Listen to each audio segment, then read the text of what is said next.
So guys, ito nga pala yung binili namin dito sa Alang. Ayan.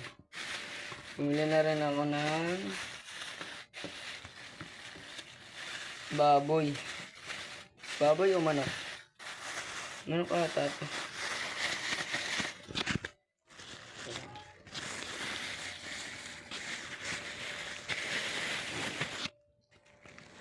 Manok or baboy? Manok na. Ayan. Tsaka siguro may baboy siya. Tsaka, ano ba to? Ayan. So ngayon guys, iluluto natin siya. Kasi hindi pa kami kumakain. Bumili rin ako ng sili,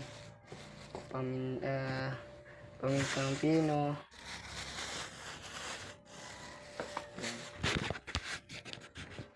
So ngayon, kukuha tayo dito sa rip ng sibuyas and bawang.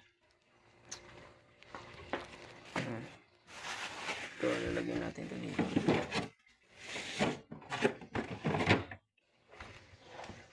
Lutuin natin. Tapos yung sili, hiwain natin ito. Medyo madumi kasi wala kaming tubig. So guys, mamaya babalikan namin kayo pagka ready na. So guys, yan. Nakaiwan na tayo ng ricado.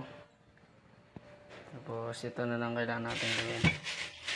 Hugasan na natin yung baboy tsaka manok.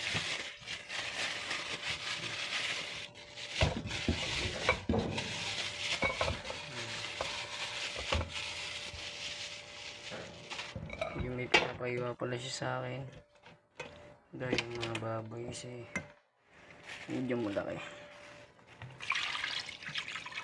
Okay. So balik lang tayo ulit pagka okay na. So guys, yan, okay na siya. Yan, na-prepare na natin siya. So ngayon, kukuha lang tayo ng kawali. Ito na lang natin siya iluluto para medyo mabilis-bilis din. Medyo nasilaw ba? Shhh! Diyan!